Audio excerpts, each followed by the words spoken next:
Hello, hello. Welcome for another episode of Power of Story, where I get the honor and the privilege to interview change agents who are making a difference globally and locally as well. Hey, it's your host with the most, your main man, Darren M. Palmer, Chief Book Officer with Self Publishing 30 Days. I am blessed and honored to be here with the one and only, the filet mignon, never ever the bologna or phony, Miss Arabia Shanklin in the building, everybody. Say hello to everybody, Arabia. Hi, everybody. Nice to meet you all. It's Awesome, awesome. Well, we're glad to have you on, Arabia. Now, for those who listen, for those who tune into the show every week, y'all know how this show goes.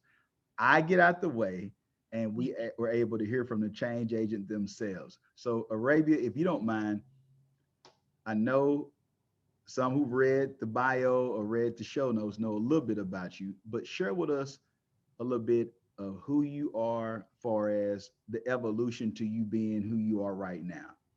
ooh, I like that. The evolution, The the journey. evolution. Did you hear how I dropped that in? I use my big words. See, I'm working on my vocabulary. Go ahead, girl. Oh, that's so cool. So, with me, I feel like sometimes with storytelling, it starts from where it all began. And for me, I'm from a small steel mill town in Steubenville, Ohio, right? And so where I lived was on the cusp of West Virginia and Pennsylvania. So I was raised a diehard Pittsburgh Steeler fan. And with that is the mindset, it's hardworking mentality, right? It's steel city. So you have all these coal miners, you have all these steel mill workers that are working hours to produce for their economy and their local community. So that's where I'm from. And I'm a middle child of two brothers, two competitive brothers. And both my parents, they were Air Force. So I was raised in a very disciplined, structured environment. And funny enough, my uncle, he is one of the first African Americans to start a karate dojo in Ohio. And when he was just starting out, me, my brothers, and my cousins, we were his walking advertisement. So wherever you saw us, we were in karate gi. You'd have us in our uniforms. I'd be in my yellow belt. And then when my uncle got enough money, he built like a little building on our Sunset Drive, which was one of our main streets in our small town. And so we would be in the window of his building doing workouts. And that brought in, that garnered attention and it brought in people to where now he owns one of the biggest dojos in Ohio. So it starts small, of course, and we talk about journeys and we talk about evolution. It starts small, but if you stay diligent and you stay determined, you get to where you want to be. So ultimately, I say that I share that story just to show you where I came from and where I am now. I'm now a naval officer, a human resource officer, and I'm also a professional actress. I live in San Diego, California, with my hunk of a husband, Jericho. Jericho, he is a Marine officer as well, and we pretty much just get it. We're blessed and highly favored, so we are following God's word and getting to where we need to get so that we continue on with our legacy. Awesome, awesome. And when you speak of legacy, I'm just thinking about the dojo. I just got the Bruce Leroy thought in my mind, yeah, yeah. I mean, y'all out there getting it in. And so it just shows you too, I can see a little bit of the creativity in there because you've been able to watch it as well, something unfold or something that was actually built, thinking Right. outside the box, because like you brought up with your uncle, whatnot, being creative. But if we even go back a little bit further, for as those who don't know, like let's just look at the story somewhat of your mother with her citizenship and being Right. creative on choosing a life for y'all to even be in the Ohio area. Right. So that's something too as well. So when I hear you share the part, because I know some are thinking like, wait a minute, did she just say she's in the service and then say Yeah. actress at the same time?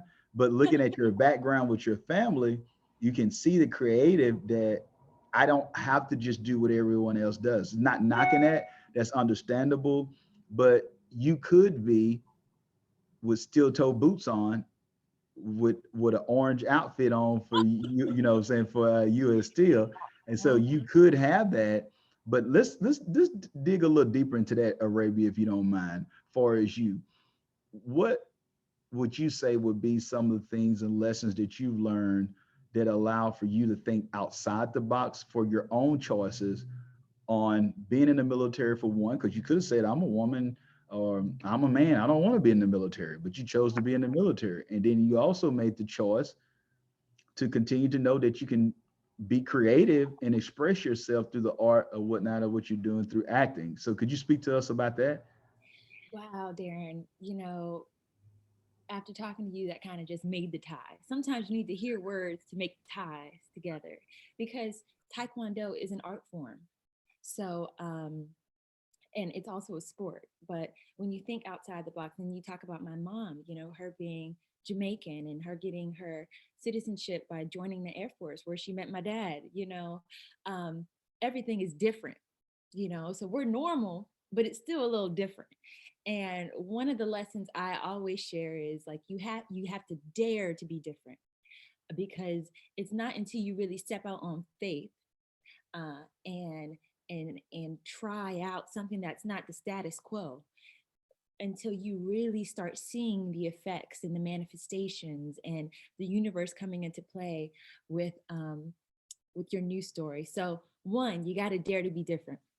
Me being a small town girl from a steel mill city, right? I came from humble beginnings, and I never really fit the mold of what, the small town girl would be. And then now being in the Navy, almost like a poster child for the Navy, now that I do all this acting and I give back to my community, I could just sit back and just do my job, do a 9 to 5, and then go home and cook and clean for my husband and be cool with it. I would be okay with that. But it's just my duty to continue on a legacy that has started years before I was even here. And that means that I'm obliged to be different. Another lesson I also give is that you got to walk with a purpose. So in order to live that purpose-driven life, and everyone's out here looking for their purpose, right? You got to look within for your own purpose. And one way to do that is to kind of plan out what you envision for your future. And planning, every time about this year, we start setting up our goals for 2021, right? And then we don't know, but COVID could be running amok next year too, right? But if you are able to establish SMART goals, have you heard of SMART goals, Darren? Yeah. So I'm such an advocate or a hype man for SMART goals, because SMART goals entail me. So for those who don't know, who's on the line, SMART goals, SMART. And me being in the military, I'm gonna say it alphanumerically: Sierra, Mike, Alpha, Romeo, Tango. So SMART. The S is specific. You have to be specific with the type of goal you want to set. M, they have to be measurable.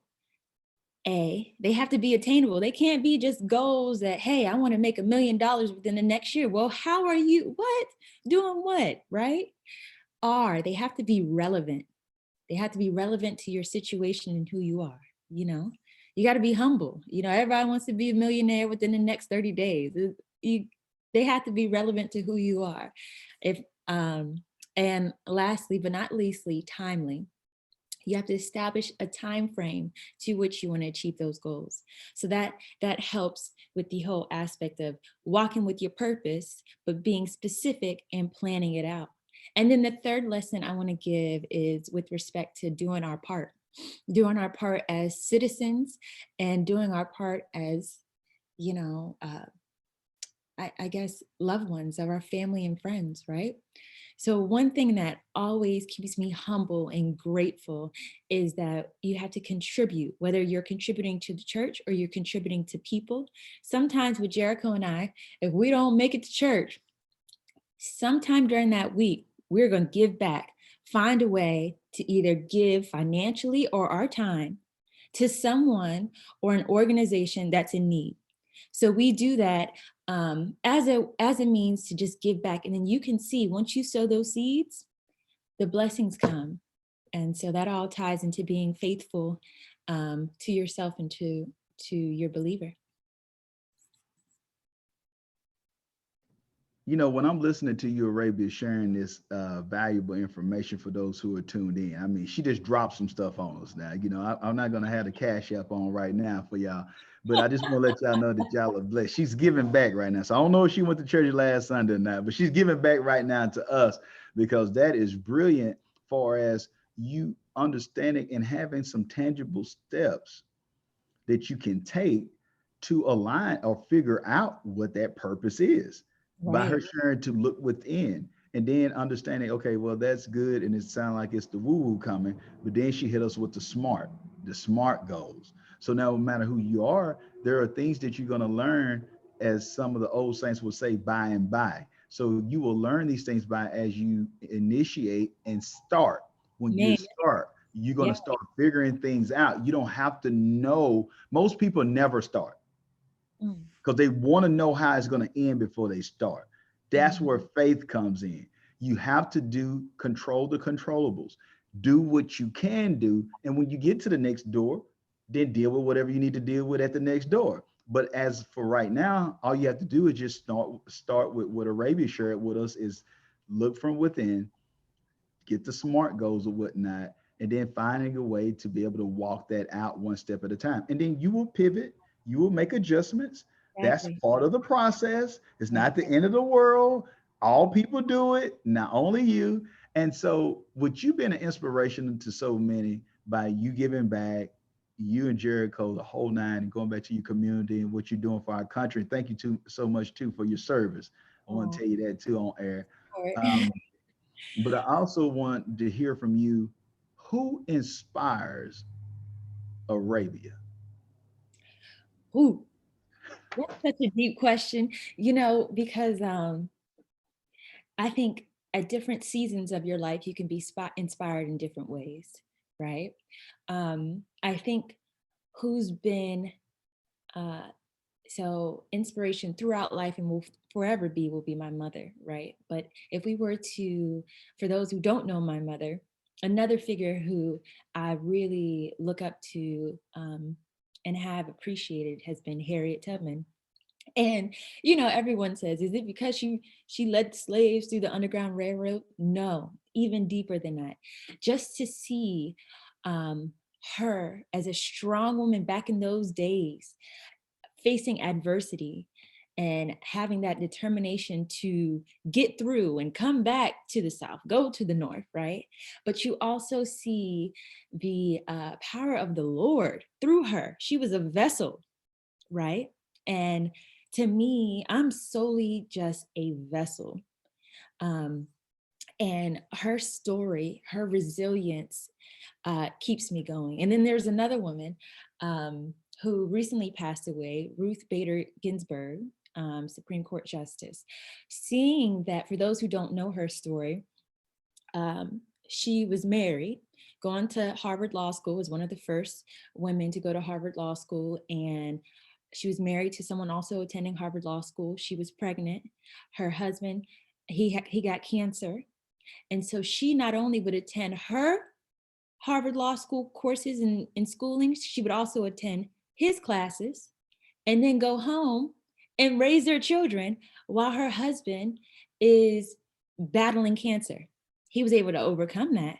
But you see just facets. I see little, hey, if she could do that, I just need to I just need to run this mile.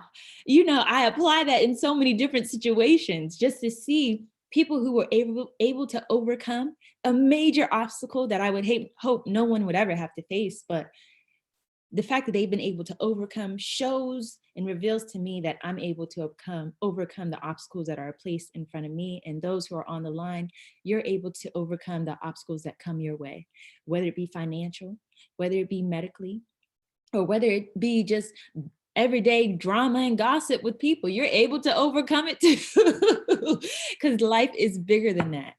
So those are some inspirations to me, Darren. Thanks for asking. Man, that's amazing. And you know, when you think about those stories of the individuals, like you said, like you shared with this, um, any one of them, that, like I said, it allows for you to have gratitude. You're like, well, Darren, wait a minute. What you mean by gratitude? You know, some of the suffering, some of the things that people went through.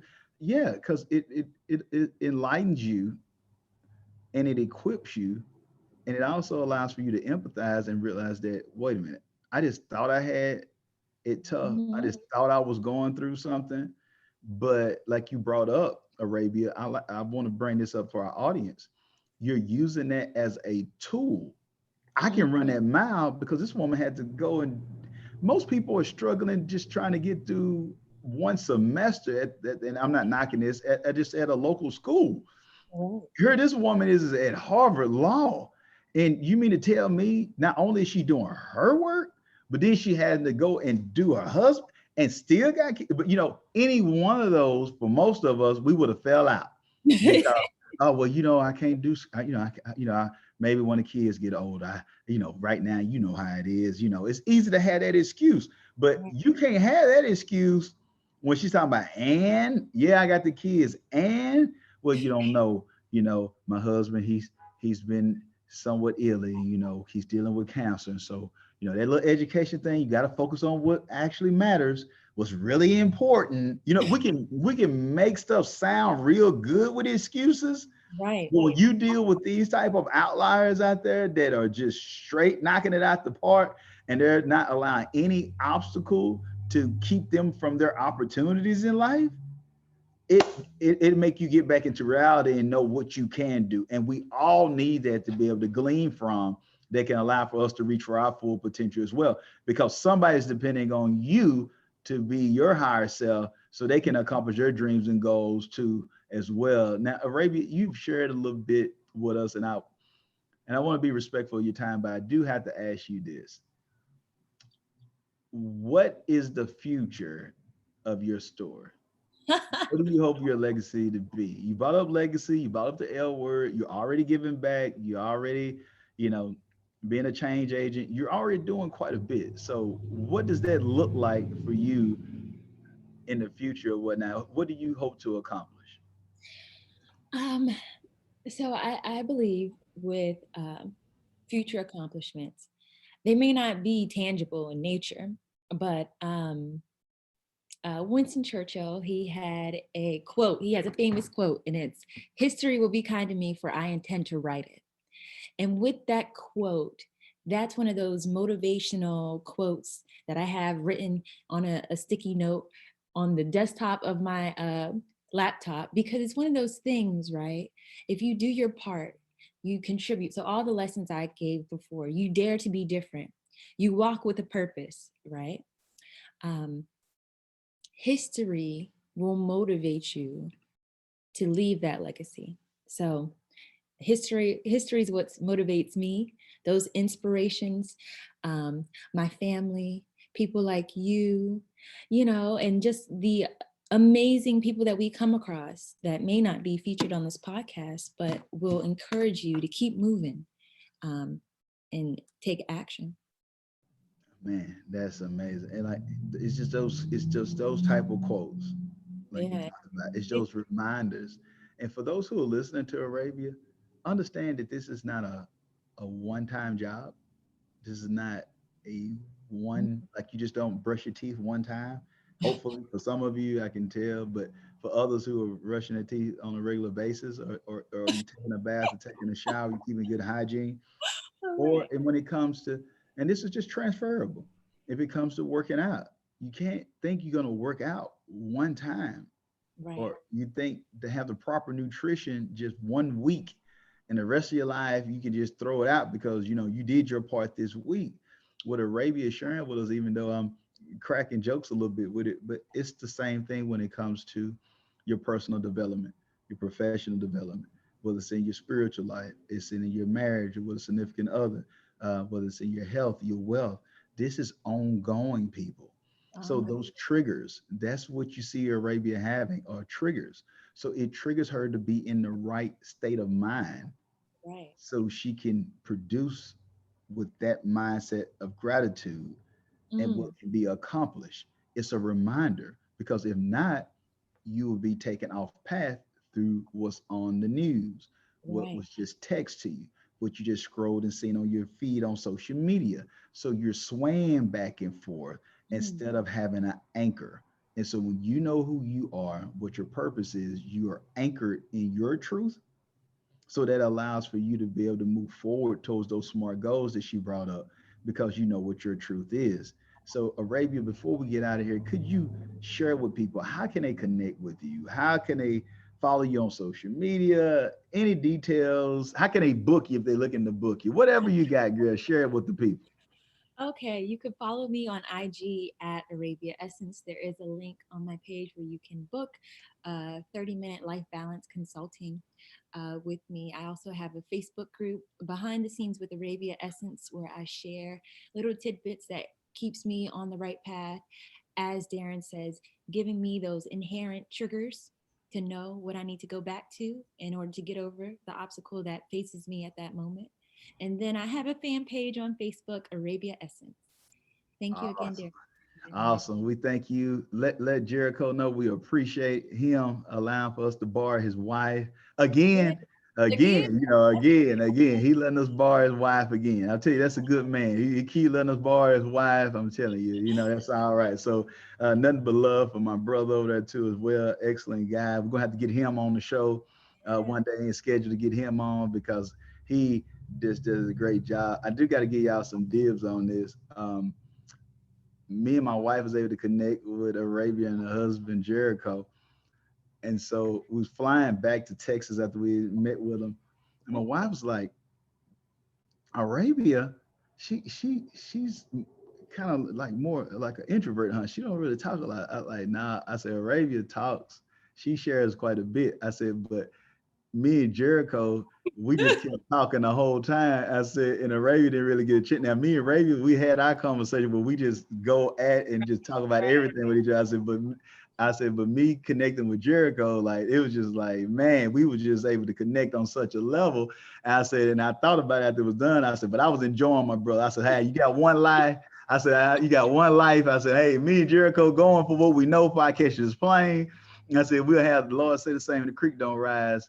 I said, if we'll be able to connect on some more time. But she was like, oh, really? So I said, yeah, you're all right. You and Jericho was talking quite a bit on the conversation. I said, yeah, I do want to admit that. But it was good conversation, good vibes. Me and Jericho, we really enjoyed it. So I thank you too and whatnot for allowing me to be able to connect with Jericho too as well, already. We appreciate you both. Absolutely, absolutely. Anytime. Anytime. Awesome. For those who are listening, remember, if you won't change, be the change. Until next time, be blessed and be great.